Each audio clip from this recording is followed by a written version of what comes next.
our Careers Now mentorship session. My name is Nicole Gallace, and I'm joined here by Erika and Lola. The session today is focused on entrepreneurs in the food and beverage industry, and I'm so excited to have you guys join us today. We really appreciate you joining. We can't do what we're trying to do, which is talk about careers in the industry, inspire the next generation to explore opportunities in food and beverage Ontario without people like yourself willing to join these types of things. So thank you.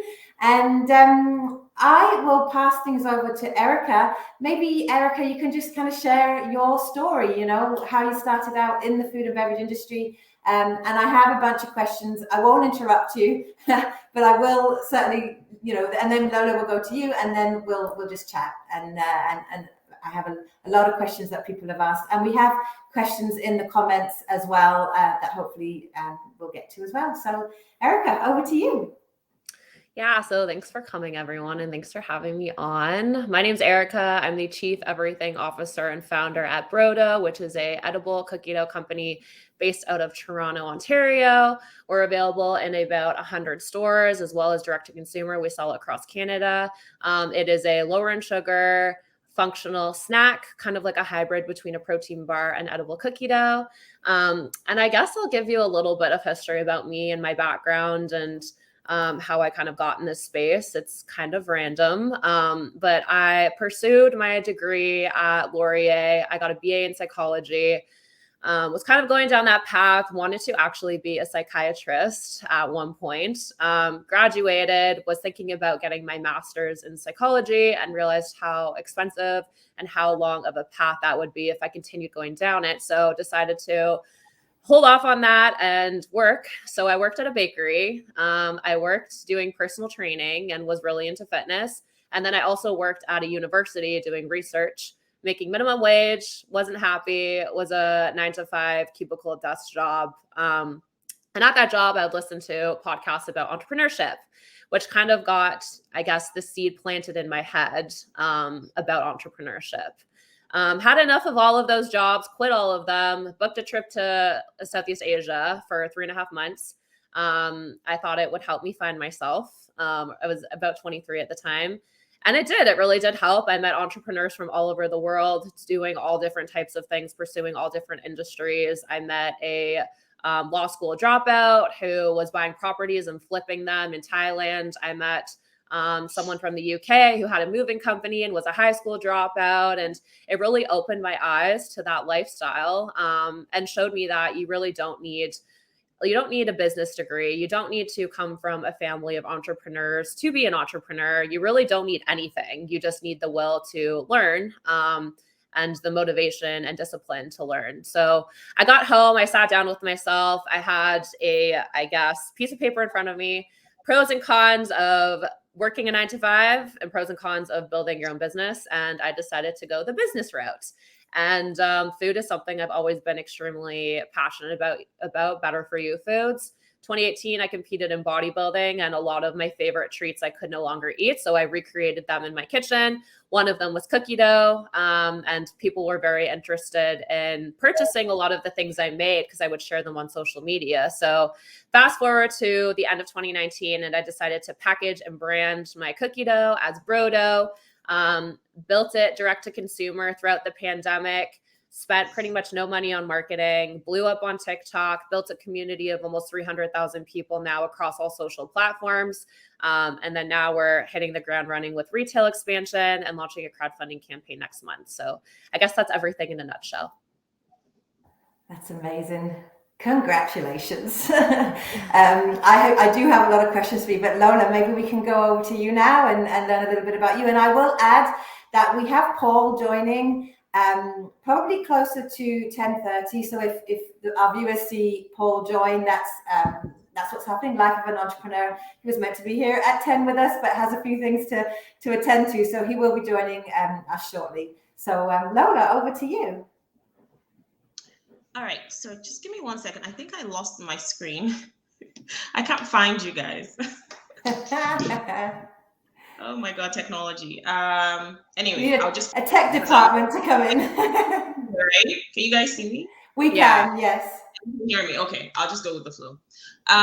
So hi everyone. I'm excited to be here and with Erika, and hopefully, I'm excited to meet. I think you said Paul, right? Yes.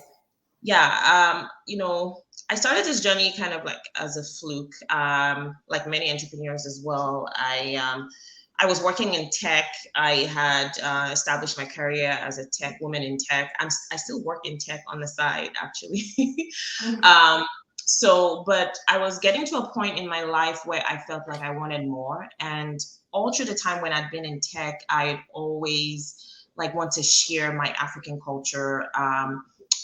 I would make albums of African music and share with my colleagues. I would make food when we had potlucks. I would make jollof rice, plantains, because I always wanted to share that part of me.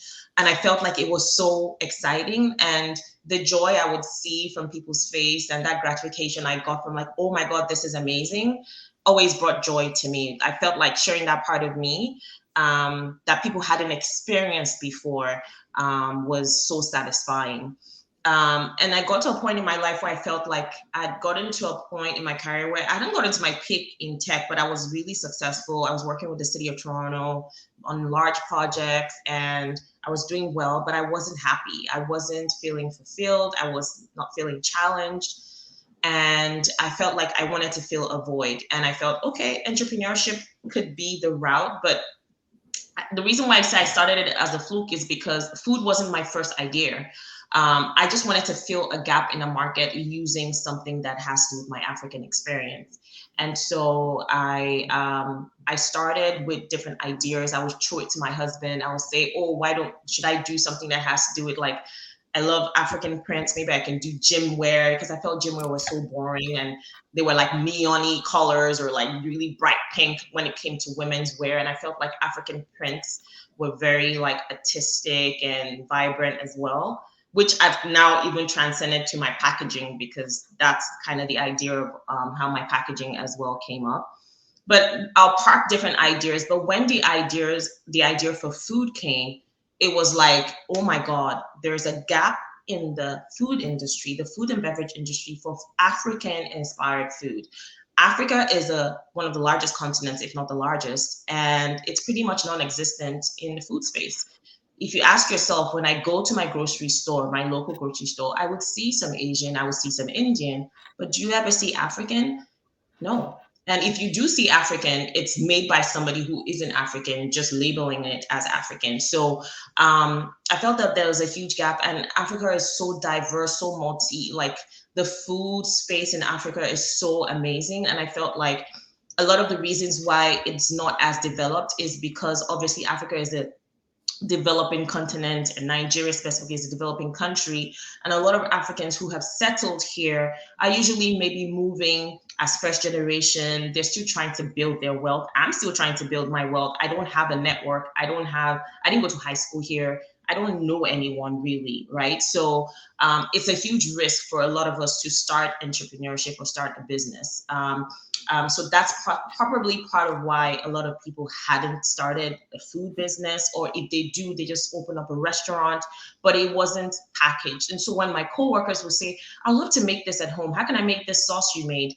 I couldn't direct them on how to do it because there's so many steps and layers to making African food. And the ingredients you would get are from like African or Afro-Caribbean stores. And they're not even the finished product, they're the ingredients. And it was just so many steps. And so when the idea for it super came, it was a light bulb moment. I was like, oh my God, there is a gap and I can fill that gap. But little did I know it's going to be such a crazy journey because food is complex. IT is basically 1 + 1 = 2. You code it, it usually comes out with a few tweaks, but food has been one of the most complex, complicated, layered experiences that I've had, but it's also been one of the most exciting experiences of my life. And so that's how it super started. And now we sell nationally across Canada via our website, but we're a local brand still, selling in Whole Foods, Sobeys, and some other independent stores. And we're gradually growing and learning as we grow. That's awesome. Your stories are so unique and inspiring, and interesting, to hear. There's always something that triggers, and whether it's like in the middle of the night, you've got this idea and you wake up and it won't leave you alone and you just know you have to do something with it. I think that's so inspiring. Erika, I guess you can go first. How brave exactly do you need to be to become an entrepreneur on a scale of 1 to 10? I would say more so naive. Like, I feel like you have to like not know a lot. Like, I feel like if I knew everything that I know now, I maybe wouldn't pursue this industry. Just not to discourage anyone. But brave. I don't know. I wasn't very brave when I started. I would say I was like a 5. But I was like very determined because I wanted to try something new. And I think when the passion is there, you just kind of get over it. And then you just like learn and evolve as a person as your business evolves. Yeah. Lola, what do you think? Did you think you were brave before you started? I would say, like Erika said, naive. To me, it was just like, oh, it's food. I'm going to start it. Everybody's going to love it. Everybody's going to buy it. You think everybody's going to be excited as your brand as you are. So I would say being ignorant and naive made me seem brave. Yeah. It's kind of like that ignorance is bliss, right? If you don't know. Yeah. Yeah. Yeah, I mean, I started FoodGrads 6 years ago, so not in the industry, but a different focus. And I would liken it to when you have a baby. Like, you can read 10 books about having a baby, and we all have babies. Like, look, women have babies, and yet, if we knew, you can be told something over and over and over, but until you've actually done it, it's like, okay, no one told me what sleep deprivation actually felt like, because I had to go through it to experience it. So, and it's like, when you're an entrepreneur, it is your baby. It's you care so much and feel everything. So, Lola, do you have mentors? Do you have people in your life that you do consider mentors? Yes, I do. And I'll give an example of how important mentors are, especially when you're like first generation or immigrant, where you don't have that family dynamic that can push you and encourage you either financially or with sweat equity or whatever. Mentors are the ones who can say, you can do it. I've done this before. This is the path to take. And an example is when I actually started, I was actually going to give up. In fact, I was getting to a point, I went through a cohort program, and because I knew nothing about the food industry, and I thought, okay, let me learn a little bit about it. And actually, after taking that program, I was actually going to quit, because I was like, everybody there was like vegan this, gluten-free this, like, very non-African sounding. And I felt intimidated. I felt like, who's gonna like my, African food? And I felt like out of place. I was the only Black person there. I was like, it seemed like I was alone. And we had a 1-hour session. This program was like a 3-month like cohort or whatever. And I think it was called Food Starter or something, right? They're now like, I think they're now Venture Park, whatever, but it was Food Starter at the time. Yeah. It's a great program, but I left that program feeling unsure, right? And we had a 1-hour session with a mentor. And that 1-hour session changed the trajectory of like what I was going to do. So imagine 3 months of teaching, learning about like food and food science and all that. And I was actually going to quit until I had a 1-hour session with a mentor. And he said, oh my God, I love your branding. I love the name of your product. I love this. Oh, it's exciting. Like, you should do this. And gave me ideas, connected me with some people, connected me with like a design, like all those things that I didn't have a network, just that 1-hour session, and him believing in me, somebody who isn't my husband or my cousin or whatever, believing in me, somebody who's an expert in the industry, that changed my life, right? So that's how important mentors are. And Unfortunately for me, and I would say that's one great thing that Erika has done really well at the start of her business. She networked on LinkedIn. I can't overemphasize how important LinkedIn is. I just had a LinkedIn account, but in the food space, LinkedIn has really helped in the last year that I've gotten more active. But when I started in 2019, like just before the pandemic started. I didn't really have a network. I didn't even know LinkedIn was a thing, right? Mhm. So I wish I had been the mentors that I've met now on LinkedIn. I wish I had them like the first year I started, because that would have really, really gone a long way to help me. And some of the mistakes I made, I wouldn't have.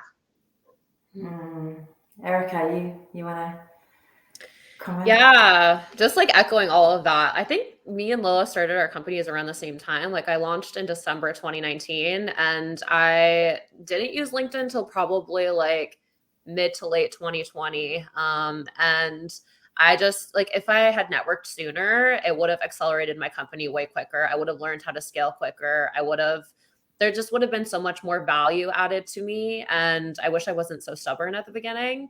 And similar to Lola, there were points where I literally want to give up so bad. Because I think we go into this thing like entrepreneurship or whatever. And I remember hitting publish on my Shopify website and like eagerly waiting. And I'm like, oh yeah, all the orders are going to be coming in. And then like getting nothing. And the orders I get is like friends and family. And then I tell my friends and family, I'm like, yeah, it's called Brodo. And they're like, oh, we Googled it. We can't find it. It's like not on the first Google page, not on the second one, not on the third one. And I'm like, what's SEO? I don't know what that is. So there's all of these pieces that are just like so foreign to us, like when we go into something and we think it's going to come easy to us, but this like in reality, this industry is really hard. Every industry is really hard and has its challenges, and it's really important to like surround yourself with people who are at your level and who get your struggles, and you can kind of go to and like bounce ideas off of one another, but then also have people who are substantially further than you and have done what you're looking to do. And it'll save you time, money, headaches, because they've done it before. And that advice is like priceless. It'll save your business. So I can't like advocate for having mentors enough. It's so essential. I think when you and I met, Erika, I said this, it's a very humbling experience that you know what you're good at and you think you can rely on that. And then you get into this crazy world of starting a business and you really learn fast I mean, it's not even what you're not good at. It's potentially what you don't enjoy doing, the pieces that you don't enjoy, and they're important too. And when you're in a larger organization, you have a department for that. Like you mentioned tech. I'm awful with technology. So I was used to having support there. And then all of a sudden I'm the technology department, and I'm the finance department, and all these areas that I'm like, oh, give me the sales and marketing over, that side of the business. But you need all of those pieces to make the business move forward. So I sympathize 1,000%. Lola, what would you say was the best piece of advice if you could think of one thing that you were told from one of your mentors? I would say best piece of advice. When I first started going to pitch to stores, I would get like a wrinkling nose, like I don't know, like, and I would get into my car and like just like bawl out, like, oh my God, this is so hard. And he said, Lola, it's nothing personal. Don't take it personal. They have different reasons why they're saying no, and no doesn't mean no forever. It could just mean no, not right now, right? So I think it's just having, when you're starting up in the food industry, you need to have tough skin and not take things personal. And that really helped me, because when, like Erika said, you're a chief everything officer. That's what I am as well. Like, you're the one doing the sales, you're the one doing the marketing, you're the one doing everything. And so you have a lot on your plate. And when you're pitching to stores or pitching to a buyer and they say no to you, it doesn't mean that your brand isn't great. It doesn't mean that you're not doing the work you should. It just means that it's maybe not a fit, and and don't take that personal. So I would say at the beginning, I really needed to hear that, because it's really hard to get no's, and you will get a lot of no's. Yeah, I hear you. We've got some questions coming in. Riley asked, are there places I can go to learn more about working in the food and beverage manufacturing industry in general? I mean, you mentioned LinkedIn. Do you have any other ideas? We can talk more about LinkedIn, but yeah. Erika, you want to go for that one? Yeah, I always plug, like, I love them, Startup CPG. So if you go to their website and you join their Slack community, I think they're almost at 10,000 members now, and they have a bunch of threads. And if you have a question about anything CPG related, post it in there, and there will be like a bunch of people on it, and they're willing to like hop on a call with you and help you any way they can. So that's like a really good resource. Another one, it used to be called the Forum for Women Entrepreneurs. Now it's called just the Forum, I think. It's not all CPG, but there are a lot of CPG women in there. Like that's another great resource too. Like I took an E-Series program by them. I would say those are the two big ones. And then going on LinkedIn and like finding people in your space and like reaching out to them and asking for, like 20 minutes of their time. And most are willing to do it. Yeah. Lola, is there a resource you can think of? Yeah, same thing. The only other one I will add is finding how you can get on like programs. If like, there's a Careers Now program, a FoodGrads program, or like White Space also has a food program that's really good that you can, because for me, it's not just about education, it's the network. White Space has a food program where I've met some really cool entrepreneurs as well in the industry, and a lot of them are in the same phase that I am, or a little further ahead or a little behind, and we're all able to help each other and encourage each other. So it's not just about your education, it's about the network. And sometimes when you speak to mentors or you speak to people who are so far ahead, they can't really get some of your pain because they already passed that stage. Sometimes it's also good to network with people that are also at the same phase as you. They're going through the same pains and have sometimes figured it out. And so you can easily get a quick answer from your peers. So I would say White Space food program is also great. That's good. That's great advice. If you were to do it all over again, is there anything you would change? Whoever wants to go for that one. Anything you'd do differently or change? I mean, I would have a co-founder if I could go back in time. Someone who does what I don't enjoy doing. Like I do not enjoy operations and I'm not very good at it. I'm not very good with numbers, which sucks when you have a business. I'm very good at marketing, branding, storytelling. So having someone to complement my skill set, I think would have been very helpful.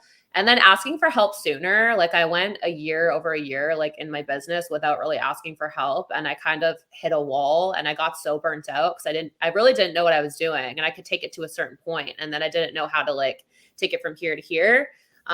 So I think kind of like not having an ego and asking for help and like being okay with like looking stupid or whatever, because everyone has to learn at the beginning, right? You have to start from somewhere. So I think definitely those things.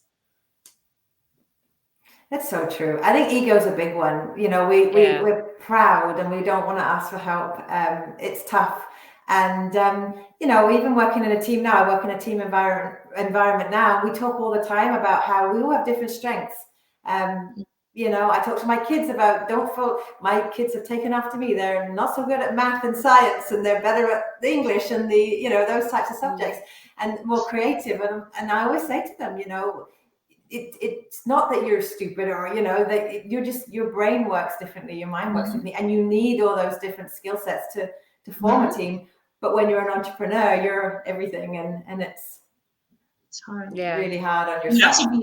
You have to be a genius in areas that are not areas of strength. I don't like numbers, but numbers are so important for a small business, right? I'm not good with numbers, so things like that, accounting and like areas that are not my areas of strength. Like I really, really wish I had a co-founder, just like Erika said, because I see those who have co-founders, and I see them like, there are areas that I'm just like, oh God, I wish I could just hand this over to somebody else that isn't an employee that I have to pay for them to do it. I wish it was somebody who has an equal invested interest in the growth of this brand, right? So it's really hard when everything is on your shoulders. And the days when you're weak, your co-founder is most likely strong and able to encourage you. But the days when you're weak, you have to get up whether you like it or not, because it's just you. So yeah, just, piggybacking on what Erika said. But another thing that I would change or I would do differently, I would say, is even though I felt like I was like making the right choices, or like, not running, I was practically crawling, and I'm still like maybe now walking. I'm not pacing myself at the pace of others or comparing too much. It's hard not to compare, but you still want to run at your own pace. But I think there's still, even when I was moving slowly, there's still mistakes that I made, like MOQs. Oh, because this is like, you have to have a minimum order and print like 3,000 prints so that you can save 20 cents per print. But you end up wasting money because you change your logo design, or you change something, because when you first started, things will change. Maybe you didn't print the trend translation correctly. There are things that you feel like, okay, you're going to be this penny wise, pound foolish, right? So MOQs will get you, and you think you're going to save money, but please don't make that mistake, because I have labels in my garage that I refuse to throw away because I feel like it's cash I'm throwing away. But I don't use those labels anymore because my packaging changed within not too long after. But when I was printing those units of labels, I thought, oh, I'm going to have this label forever. Like I didn't realize, right? So I'll say those are those things that even if the printer says, oh no, you save, $200 if you print 10,000 units. Do not do that. Print 100 units, even if it costs you more, because you will definitely make those mistakes. There'll be an error in the print. There'll be something that you want to change. And you don't want to like waste money on all those little things. It may seem very minute, but there are things that a lot of us like waste the money on printing, on doing unnecessary like printing of things that are not important.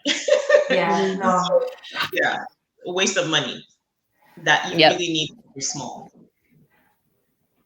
That's awesome. You mentioned earlier about how busy, I think everybody can understand how busy being an entrepreneur is.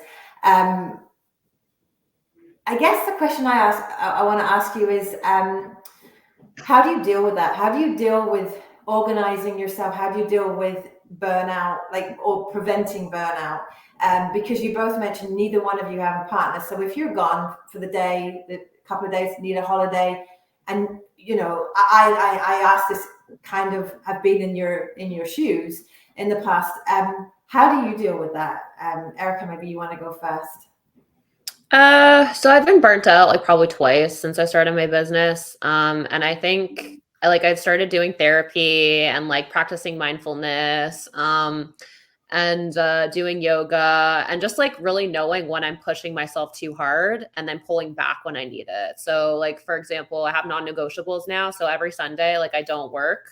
I try not to. I try not to touch my phone. I turn off my notifications. I get out in nature. Like I go for a walk or a hike or whatever, spend time with friends or family. Because I think that's super important, is just unplugging.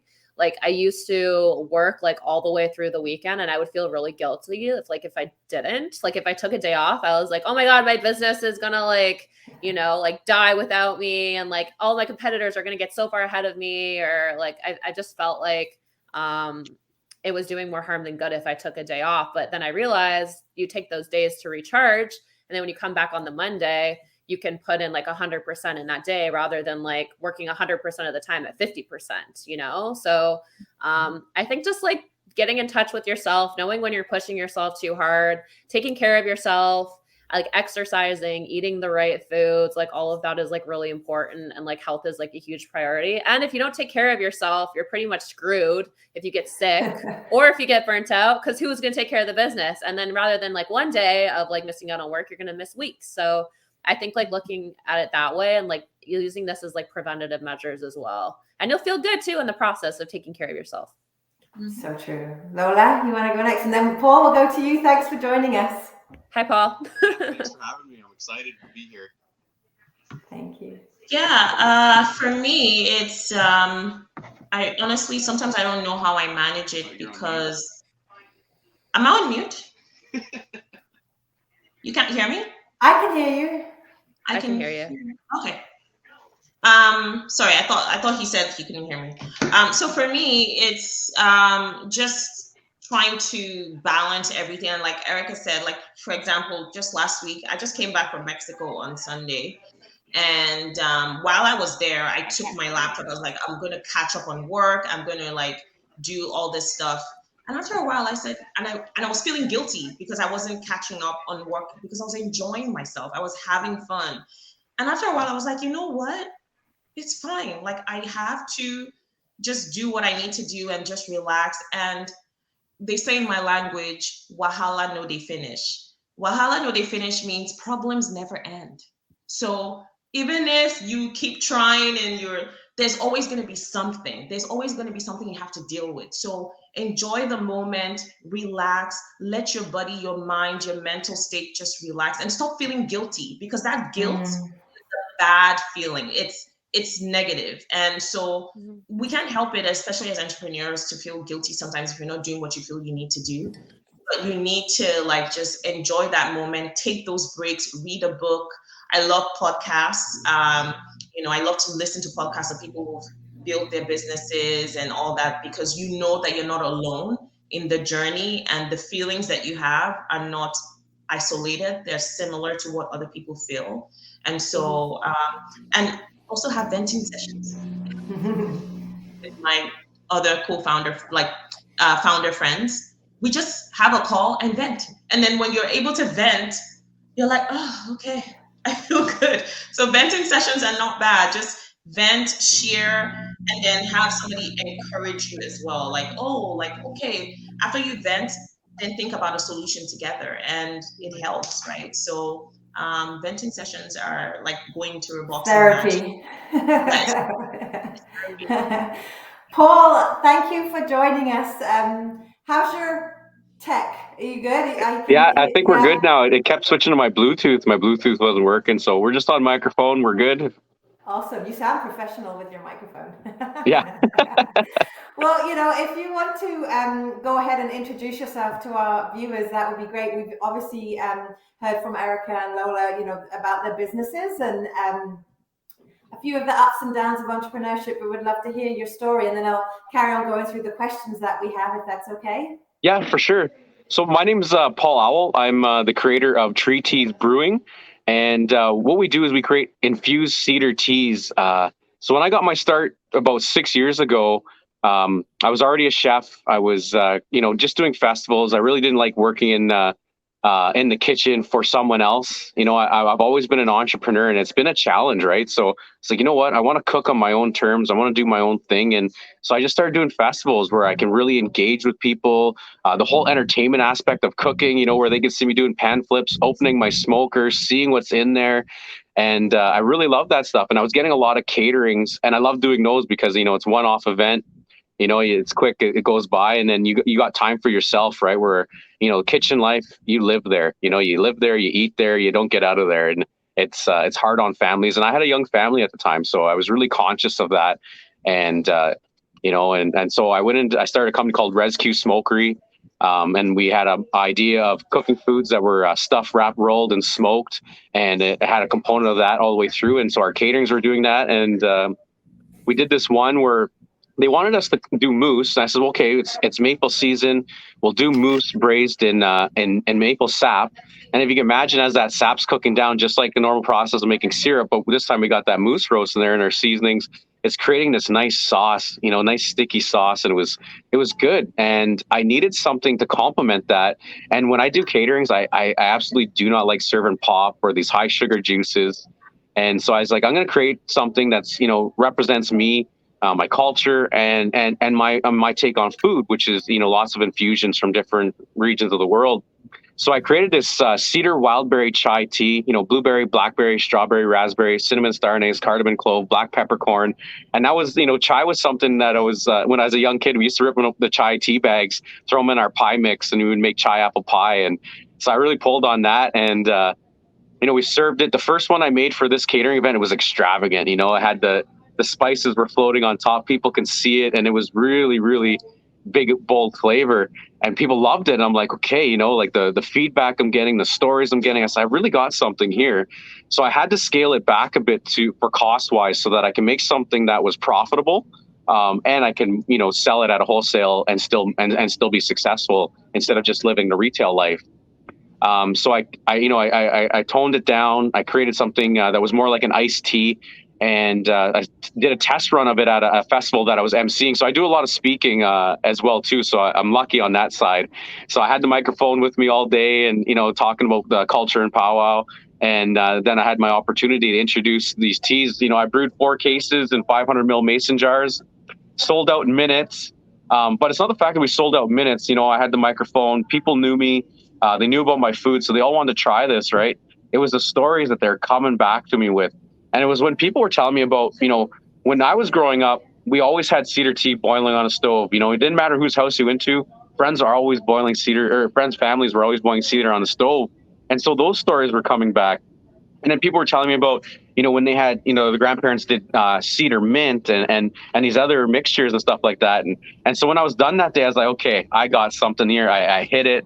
I saw, okay, I got to create a name. So I was like, the tea comes from a tree. So I was like, TreeTeas, play on words for Indigenous people, and then I have that whole entertainment. I can talk on things, and it's a great opener, right? When you start talking to people about it. And so I bought a 40 quart pot, and then I bought a 60 quart pot. Then I bought a 100 quart pot, and I'm like, okay, 100 quarts is about where I can go max in my own house. And so that first summer, we brewed about 1,000 cases, sold them, just going festival to festival.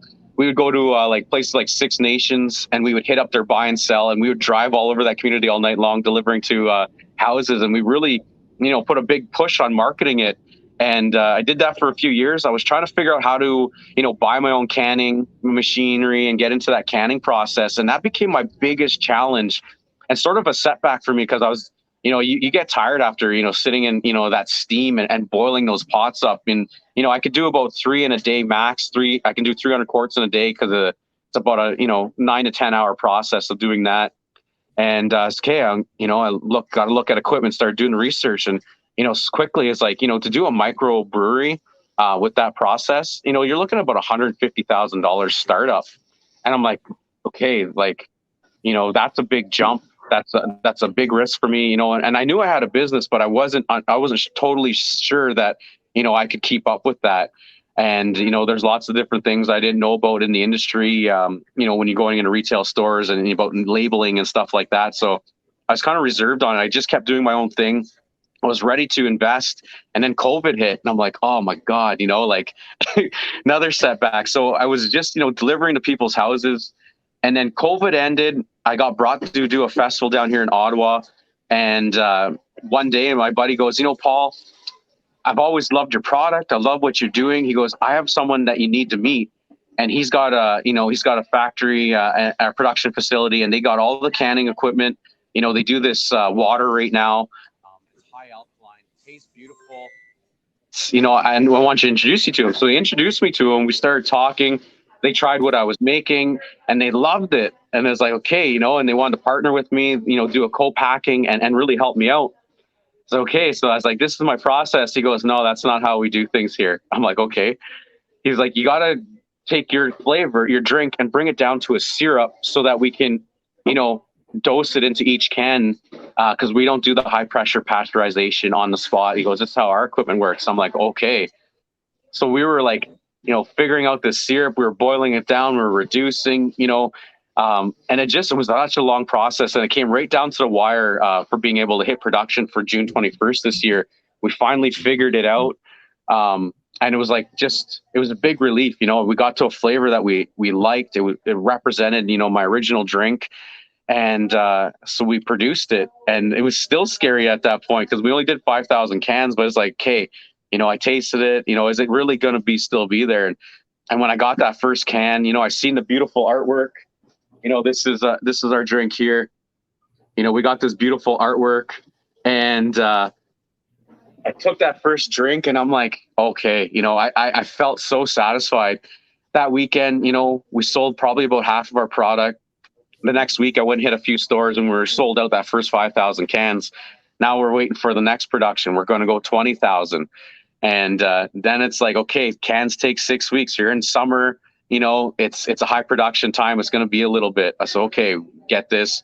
Then it was like, okay, producing enough syrups, because where we were getting the syrups and creating our infusions was, another challenge, and I'm starting to find out that now if I go over 20,000, I can't really keep up because they can't keep up with me and what I'm producing. So now I had to go to another company that can produce my flavors, but in high quantities. And so it's scary that I'm going farther and farther from where I was of just boiling, right? I feel like, am I going to lose touch with my flavors in that and what I created? And, but these businesses, that's what they do. They take your flavor and they build it for you. So it's consistent and it's done every time. And it's done in a facility that's, nothing's ever going to go wrong. And so we started that process, and now through that process, we can get to a drink that's actually zero sugar. So now when we look like, exporting our products to Israel, which is one of the toughest markets to go into. And it's crazy that I even have that opportunity, only being 25,000 cans in. They found us through the embassy, the Israeli embassy, through what I do here in Ottawa. And for there, it's like, okay, the amount of sugar, the type of sugar, they get taxed differently. So they were asking about a zero sugar option, and we were able to find it. And so now we're doing the flavoring on that. And now we got to, redo our nutritional labeling, which is a small part of the game now that we know how to do it. And we have the opportunity to produce, zero sugars that are drinks that are going to be exported, in large quantities to another country. And that's mind blowing from, where I was in May thinking, I'm not going to hit this mark. I'm not going to be able to produce this drink. And then, and here we are, the opportunities are there. And so right now, the last 20,000 that we did, they don't have nutritional labels and barcodes and stuff like that, because they're still more of a festival drink.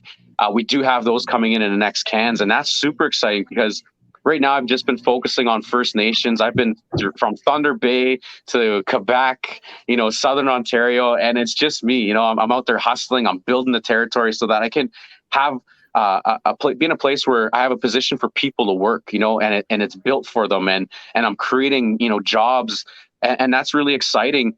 Once nutritional labeling comes in, all of a sudden now I can, expand all over Ottawa. I can expand all over Toronto, and I can hit mom and pop shops. I can hit, the restaurants that really want to have us in there, because we're that non-alcoholic alternative that's become a big industry as well too. Yeah. And right now is really exciting, and it's scary. It's exciting, and when we talk about burnout, which I came into, that's a big thing. Like I did one week where I did 6,000 kilometers in 7 days. I taught a culinary course here in Ottawa, and I just needed time for myself, because otherwise, I'm going to hit that wall and I'm not going to be able to, keep working. Yeah. So finding that balance in a startup and not worrying about things like, if I'm not out there, it's not going to happen. At the end of the day, people want my product. I know they do, and they're going to wait for it. When it gets there, they're so happy when it does. And I've built that relationship, and I got one more store added to the list. I got 10 more stores added to the list, and I have that opportunity, and I'm starting to build my, my roots and stuff like that. And, it's all one step closer to, your dream, and right now, next year, your passion for what you're doing is like engaging. You can see how excited you are, and how it's definitely inspiring. I appreciate it. But you mentioned hiring people, and that's a great segue to talk a little bit about who's your first hire. Like I know you're all three of you have relatively young businesses. Erika, who have you hired, so far? And who was your first hire? So it was a student. He just graduated. He was with me for 9 weeks, and he got hired at a big CPG company. So being a startup, it's really hard hiring because you don't really have the capital to hire talent or keep talent. So the turnover rate's going to be really high, and you have to expect that. You're going to hire people, train them, they're going to go. You're going to hire people, train them, they're going to go. And there's different things that you can implement to incentivize or keep people long term. Like you could have like a placement, and then when the placement's up, be like, okay, well, if you want to stay, if you're happy and we're happy, then we can look at a salary, and then we can look at like incremental pay increases. Or like there are certain founders that offer equity, so they don't give like 20% off the bat, but they'll be like, okay, you'll get 0.5% here, and then when you hit here, then we'll give you more half. So they're like more invested, right? But yeah, I had, again, like when you hire someone, you hire them to do multiple things. They're kind of wearing multiple hats, and there are certain people who can work for startups, and there are certain people who cannot. There are people that want to have the 9 to 5, they want the structure, they don't want to work weekends. Whereas when you have a startup, it's like, okay, there's a fire on a Saturday morning and I need you to like come in and help me put it out. Or there's like things that just pop up, and it's kind of this like unstructured type of life. And you kind of need someone to like hop in the boat with you and see the vision, and you have to make them really believe in the brand. Obviously, they're not going to like love the business and care about the business as much as you do. But I think hiring the person is more important than the skill set, because you need to have someone who is really down to do the hard things, and they can learn things too. So I think I made the mistake too, like in the past, thinking that I needed to hire for the skills, not the person. And now I kind of do the other way around. I hire the person. And I just hired actually another employee to replace the one that I lost, and he started yesterday. So we'll see how that goes. But I'm kind of just delegating a lot of things that I don't need to be doing, like social media and posting and the things that, like founders and CEOs, like we shouldn't be spending our time doing that. So Lola, what about you? Do you have employees? Yeah, so I hired a student first as well, because but obviously the turnover is going to be high because she was my first summer intern and she was really good. She was smart, but she got another internship, and that's just the way it goes, because you can't afford to pay for people who have done MBAs or have 10 years of experience, which is what you need. So there's a compromise. You have to train them, but then that you're going to lose them. But that's what internship is also all about. And another plus for hiring students is sometimes you're able to get money back as well from the government for hiring them. So that's kind of like an incentive as well to also invest in somebody's career and somebody's education. But right now, I have 2 employees. Well, I had 1 employee for a while. Then I hired an employee for marketing, and she's really amazing. She's a new grad, but she stayed with me so far. So hopefully she stays for a while. And then I just hired just this week as an intern who will be, she's a student, but an intern who will be focused mainly on like social media and like, things that I don't want to have to worry about anymore, right? So, and just administrative things that operational, like Erika was saying, I don't really enjoy. I love talking about my business. I love ideation, but like sometimes I don't want to spend time like going to the storage because I want to like complete or check the inventory. Somebody else can do that. Like I can spend my time doing something else, right? So inventory count, or like chasing people for like payments, like sending an email to chase stores down, like, hey, where's our payment? Like, things like that are administrative things that I don't want to have to, I can delegate, right? So I can spend time thinking about growing and expanding the business. So I would say, those are the 2 hires, and a lot of them, they don't even necessarily work in food or have learned food. Think about the skill set, think about their passion. When you're interviewing people, think about the passion that they have and the willingness to learn. And if they're able to learn, they can. So even if you want to get into the food industry, but you don't have, like maybe you studied business or you studied English, it doesn't matter. Don't let that stop you from applying for a job in the food industry. Like still, go towards it, because to be honest, a lot of people I've hired didn't necessarily start or have any food experience. Yeah, that's a really good point.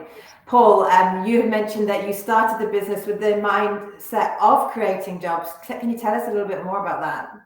Yeah, so right now I'm fairly lucky that, over here at the farm, at Mataoki Farm, we have a great relationship in creating this drink.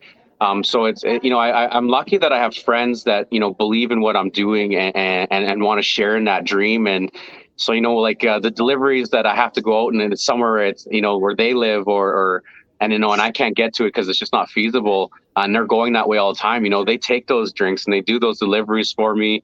I have one friend back home where I have another by Elliott Lake. He's always messaging me, bro, you need help. What can I do for you? And he, and I'm just lucky that I have, people like that right now in my startup phase that are just willing to help me. They want to see me successful. They want to see this take off. And, I'm lucky for that. So it's allowing me a little more freedom to build up those roots and be able to, put someone in place once it's done. I've done I'm doing all the legwork, so it's easier for them to get in that place. And like our friend said earlier, if you hire people on the skill set, that's going to be your higher turnover. But if you hire people for who they are, what they believe in and what they want to do or what they want to achieve, those are the people you want in place because they're willing to learn. They're willing to, hop in when they're needed to put out fires.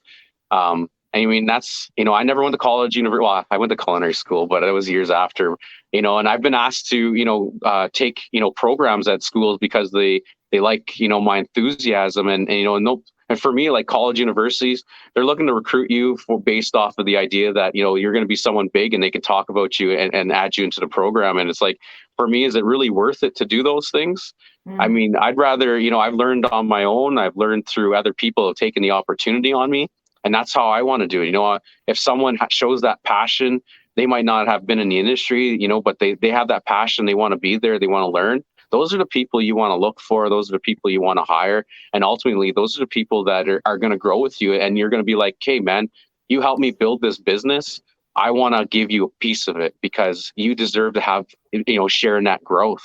And I think that's, a mindset that, we've lost in this world. Everything's really corporate and greedy and only the people at the top, are supposed to be making the big bucks. And it's really shouldn't be like that.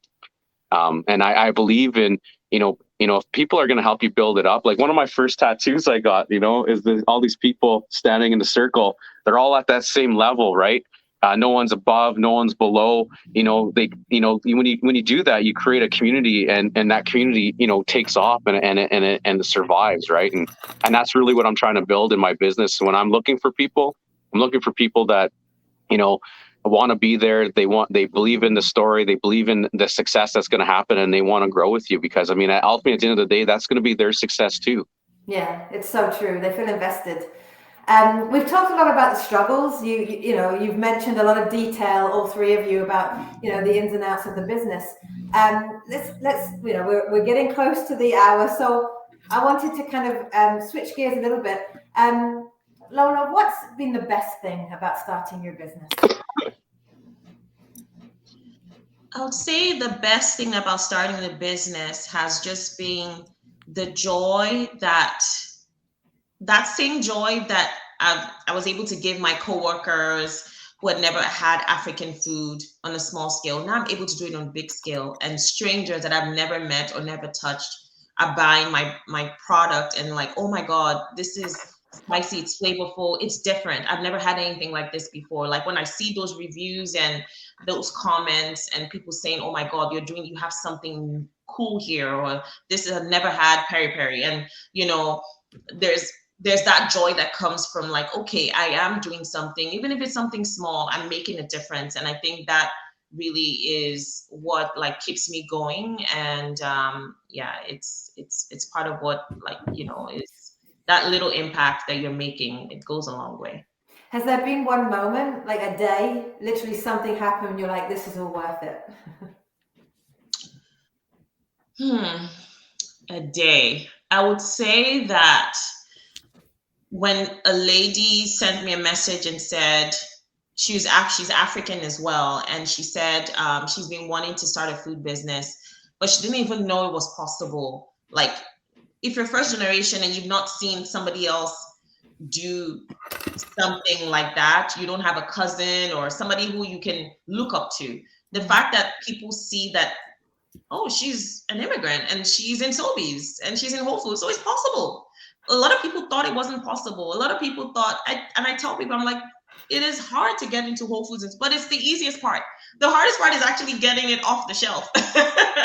Like people actually going into the store and buying the product, that is really difficult, right? So, but the fact that people are coming to me and saying, oh my God, like seeing you achieve that has made me start my business. And so many other African brands have started after they've seen me do it. And I think to me, it makes it all like, even if it super ends, God forbid, ends tomorrow, that impact that I have made is enough, to be honest. And I know that there'll be other African brands that will start and grow from there.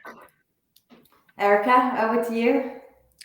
It's kind of similar. And it kind of ties back to one of my mentors always says, lessons are caught, not taught. So people around you see what you're doing, and whether you believe it or not, like you have an effect on people, right? And I think like personal excellence is so important. And I think, I don't know, like I started my business initially because I was like, okay, I love this product. The market needs it.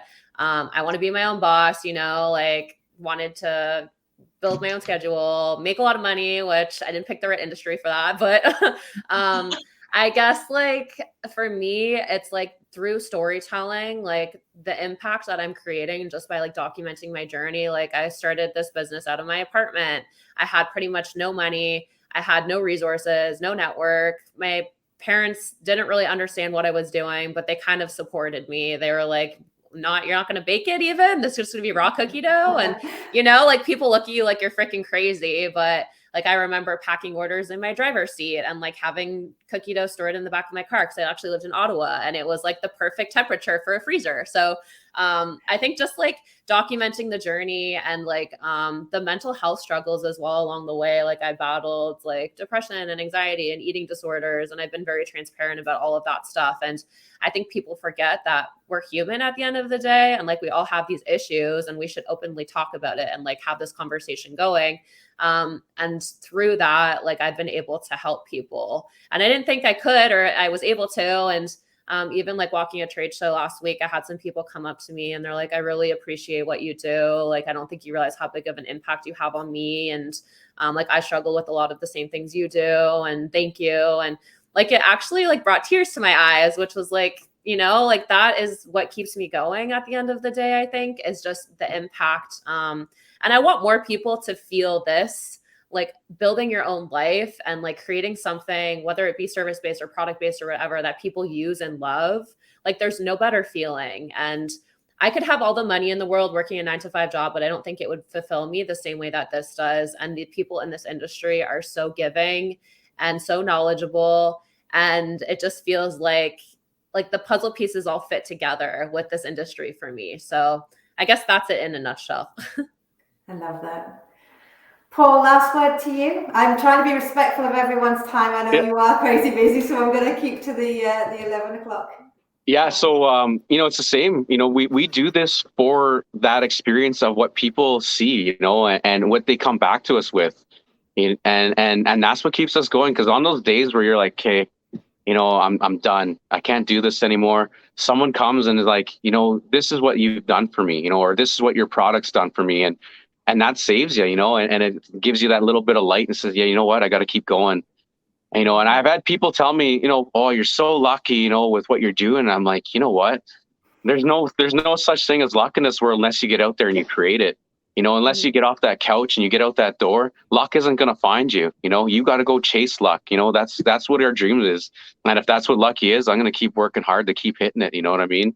As an Indigenous person, it's hard to get on those shelves because Pepsi owns the fridge, Coke owns the fridge. And so you're fighting for fridge space. But then, when people see my product that we created and we got on that store shelves, they see that Indigenous artwork and they see us taking up space on that shelf. It's possible. It's really possible. And it's such a beautiful thing to really, that's the thing right now that gets me is when I see my product taking up space on shelf and people are buying it. And like you said, it's hard to get them to buy it when it's first there because they've never heard of you, so you're doing everything you can to get seen, be heard, and make that splash. And, it's a beautiful thing once you're on that shelf, but the next hardest thing is getting them to take it off there. And, so right now I'm just taking up space and I'm making sure that people are seeing me. And I know once they see it, once they try it, that's going to start coming off the shelf. They're going to tell people about it. And that's just how the cycle goes. And then you fly. You're all amazing. You're all leaders. I can't thank you enough for participating today. We really need stories like each of yours to make an impact, not just in the food industry. I mean, it is so important, but just in general, I think we need voices like yours. So I'm so grateful. Erika, you've done quite a few things as well. I think you all have. Maybe Paul, I know you did a blog with Charisse and the other members of the Careers Now team. We're so grateful for your time. We know you're so busy. So to do this, again, it just shows your character that you want to give back and you want to support others, even though you've got so much you could be doing right now, which I get. So thank you so much.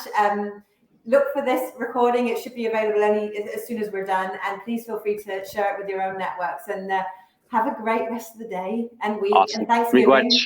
Miigwech so much. You. We'll see you again. Pleasure. Thank you. Bye.